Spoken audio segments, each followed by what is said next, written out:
बिस्मिल्लाहिर्रहमानिर्रहीम। अस्सलाम वालेकुम स्टूडेंट्स, मैं हूं Mohammad Awais academy of commerce से। तो आज की वीडियो में हम डिस्कस करेंगे बोनस शेयर की प्रॉब्लम नंबर 6 को। तो क्वेश्चन को स्टार्ट करते हैं। The extract are taken from the draft balance sheet of the Aslam limited company. के हमारे पास असलम लिमिटेड कंपनी का डाटा गिवन है, जिसमें हमारे पास ऑथोराइज कैपिटल गिवन है 4 लाख शेयर्स, जो कि बनती है अमाउंट 40 लाख रुपीज़। इसके अलावा इशूड शेयर्स हमारे पास पड़े हुए हैं 1 लाख रुपीज़ के, 10 रुपये का एक है, जिसकी अमाउंट बनती है 10 लाख रुपये। शेयर प्रीमियम में अमाउंट पड़ी हुई है 2 लाख रुपये। जनरल रिजर्व में अमाउंट पड़ी हुई है 6 lakh rupees. Profit and loss account में हमारे पास अमाउंट पड़ी हुई है 3,50,000 रुपये।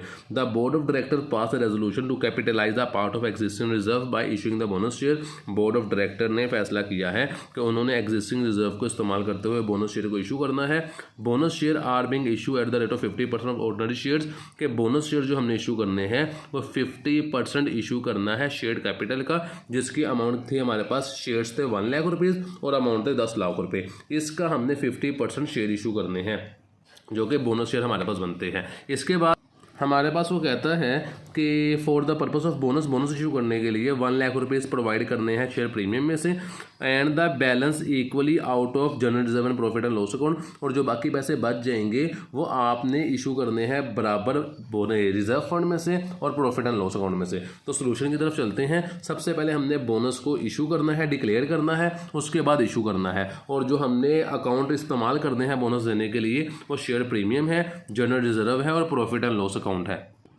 बोनस इशू करने की एंट्री होती है general reserve account, share premium account, profit and loss account, bonus to share holder account. ये एंट्री है बोनस को डिक्लेयर करने की। अब सवाल ये पैदा होता है कि हमने बोनस की अमाउंट कैसे निकालनी है। तो हमने बोनस जो इशू करना है वो इशू करना है 50%, और हमारे पास इशूड कैपिटल था 10 लाख रुपीज़ का। तो 10 लाख रुपीज़ का हम 50% लेंगे, हमारे पास अमाउंट आएगी 5 लाख रुपीज़। तो 5 लाख रुपए का हमने बोनस इशू करना है। यहाँ पे मैंने लिख दिया bonus to share holder account के आगे 5 लाख रुपए। उसने कहा था बोनस इशू करने के लिए आपने 1 लाख रुपए निकालने हैं शेयर प्रीमियम में से। तो यहाँ पर शेयर प्रीमियम के आगे मैं लिख दूंगा 1 लाख रुपये। और उसने कहा था अगर आपको बाकी जो पैसे चाहिए होंगे वो आपने बराबर के निकालने हैं जनरल रिजर्व और प्रॉफिट एंड लॉस अकाउंट के अंदर से। तो 5 लाख का बोनस इशू करना था, 1 लाख रुपीज़ निकाला शेयर प्रीमियम में से, बाकी बचते हैं 4 लाख रुपीज़। तो 2 लाख रुपीज़ निकाल लूंगा जनरल रिजर्व के अंदर से और 2 लाख रुपीज़ निकाल लूंगा प्रॉफिट एंड लॉस अकाउंट के अंदर से। ये बोनस को हमने डिक्लेयर कर दिया। डिक्लेयर करने के बाद बोनस को इशू करना है।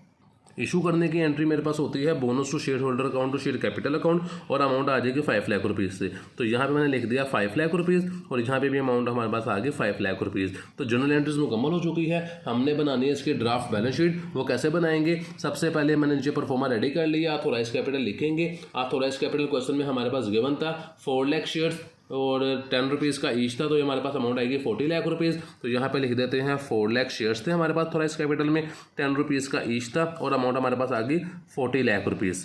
इसके बाद हमने लिखने हैं पेड अप शेयर्स, जो कि क्वेश्चन में हमारे पास गिवन थे 1 लाख। तो यहाँ पे लिख देंगे 1 लाख शेयर्स। इसके बाद हमने बोनस शेयर इशू किए थे, जो कि हमारे पास बनते हैं 50,000 के। ये 50,000 कैसे आया? 1 लाख रुपए के हमारा पेड अप शेयर्स थे, इसका हमने 50% लिया तो अमाउंट आएगी 50,000 रुपीज़। तो इन दोनों को प्लस कर लेंगे, ये हमारे पास नंबर ऑफ शेयर्स बन जाएंगे 1,50,000, जैसे 1,50,000 कहते हैं, मल्टीप्लाई बाय 10 करेंगे तो अमाउंट ये मेरे पास आ जाएगी 15 लाख रुपीज़। तो यहाँ पे लिख देंगे 15 लाख रुपीज़। इसके बाद लिखेंगे share premium account. Share premium के अंदर हमारे पास क्वेश्चन में अमाउंट पड़ी थी 2 लाख रुपये, तो यहाँ पे लिख लेते हैं 2 लाख रुपये। इसके अंदर से हमने बोनस इशू किया था 1 लाख रुपए जो हमने बोनस में दिए थे, तो बाकी अमाउंट हमारे पास बन जाएगी 1 लाख रुपीज़। तो यहाँ पे हम 1 लाख रुपीज़ लिख देंगे। इसके बाद अमाउंट आती है जनरल रिजर्व की, जो कि क्वेश्चन में अमाउंट हमारे पास गिवन थी 6 लाख रुपीज़। यहाँ पे लिख लेते हैं 6 लाख रुपीज़। इसके अंदर से हमने बोनस इशू किया था 2 लाख रुपये निकाले थे, तो 2 लाख रुपये को माइनस करेंगे, बाकी अमाउंट बचती है 4 लाख रुपीज़। तो 4 लाख रुपीज़ को यहाँ लिख देंगे। लास्ट अमाउंट हमारे पास ड्राफ्ट बैलेंस शीट की थी, जिसमें थी प्रॉफिट एंड लॉस अकाउंट, और उसके अंदर अमाउंट हमारे पास पड़ी हुई थी 3,50,000 रुपीज़। तो यहाँ पे लिख देते हैं 3,50,000 रुपीज़, और इसके अंदर से हमने बोनस इशू करने के लिए 2 लाख रुपीज़ निकाले थे, तो बाकी अमाउंट हमारे पास बनती है 1,50,000 रुपीज़। तो उसे यहाँ लिख देंगे 1,50,000 रुपीज़। इन सबको टोटल कर लेते हैं।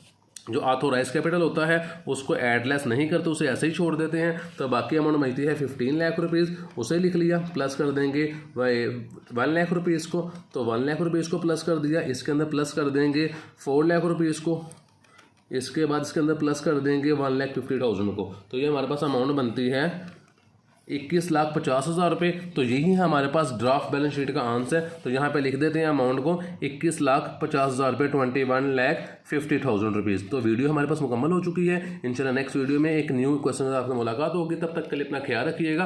अल्लाह हाफिज़।